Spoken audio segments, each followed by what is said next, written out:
TV पर लगातार बारिश की खबरें दिखाई जा रही थी। सोहन भी मजदूरी का काम करने के लिए शहर गया हुआ था। सोहन शहर के पास एक निचली बस्ती में रहता था। जब उसने घर जाते समय एक दुकान पर खबर सुनी तो वो बहुत डर गया था। आज की बड़ी खबर कि कई निचले इलाकों के घरों में पानी घुस गया है और बताया ये जा रहा है कि पानी में घर डूब चुके हैं और लोग घर से बेघर हो चुके हैं।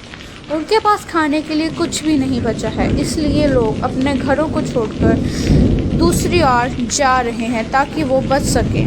भैया ये खबर कितनी देर पहले की है? ये तो सुबह ही आ रही थी। भैया मेरा घर भी निचली बस्ती में ही है, इसलिए चिंता हो रही थी। अब मैं चलता हूँ। राम राम। पता नहीं घर का क्या हाल होगा। मैं सोचता था कि मैं अपने घर की छत को ठीक करवा लूँ, लेकिन कोई मजदूरी ही नहीं देता है इन बारिश के दिनों में। अब मैं क्या करूँ भैया, मैं तो बर्बाद हो जाऊँगा। सोहन घर जाता हुआ अपने आप से बातें कर रहा था। बारिश के कारण शहर की सड़कों पर भी पानी आ गया था। सोहन के पास 100-200 रुपए थे, जिनका वो खाने पीने का सामान घर लेकर जा रहा था। उसकी पत्नी और बच्चे घर में घुसे पानी को घर से बाहर निकाल रहे थे। गौरी रुको, मैं मदद करता हूँ, 2 बाल्टी मुझे दो। कितनी देर से बारिश आ रही है, रुकने का नाम ही नहीं ले रही। बारिश रुक जाए तो पानी घर से बाहर निकल जाएगा। तुम चिंता मत करो गौरी, अब तो रात का समय है, हम कल सुबह ही शहर चले जाएंगे। वह दोनों लगातार पानी निकालने का प्रयास करते हैं। थोड़ी देर बाद बारिश रुक जाती है।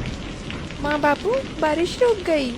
अगर बारिश रुक जाए तो हमें कोई दिक्कत नहीं आएगी, लेकिन शुरू हो गई तो हम कुछ नहीं कर सकते। ये लो कुछ खा लो, जब से आए हो तुमने कुछ नहीं खाया है।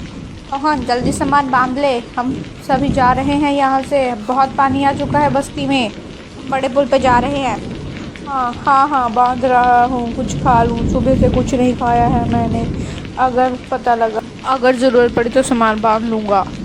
गौरी जल्दी ही सारा सामान बांध लेती है और सोहन की भी आँख लग जाती है क्योंकि वो बहुत ज़्यादा थका हुआ था। उसके साथ ही बच्चे सो जाते हैं।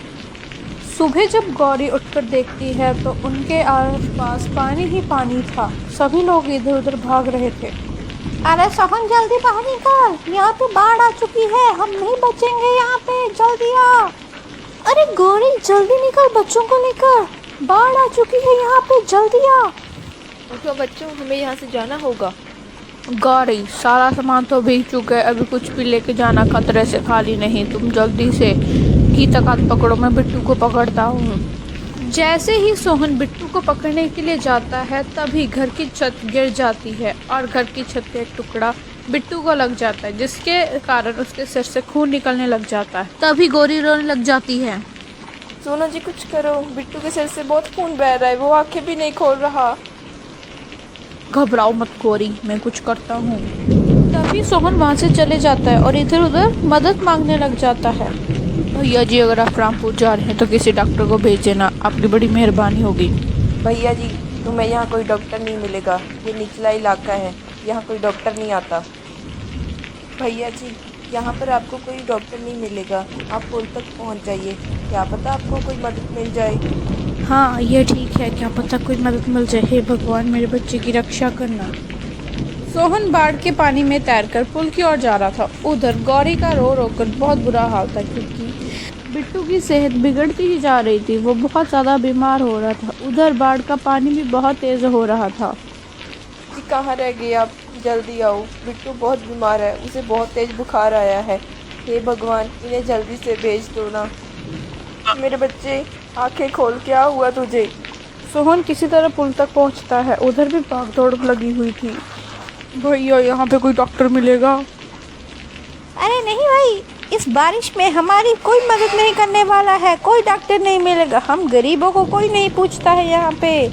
तुम्हें भी यहाँ कोई नहीं मिलेगा, कहीं भी कोई डॉक्टर नहीं दिख रहा है। भगवान मेरी मदद करो, रक्षा करो, अब तुम ही हो। तभी एक डॉक्टर वहाँ मोहन को रोते हुए देख रहा था। आशा तुम बच्चों को लेकर कहीं दूर चले जाओ, मैं उस पिता के साथ जा रहा हूँ क्योंकि उसका बच्चा बहुत बीमार है। लेकिन आपकी जान को भी तो खतरा है ना, आप मत जाइए ना प्लीज़। आशा मुझे उसके साथ जाना होगा, उसके बच्चे की ज़िंदगी का सवाल है। तुम बच्चों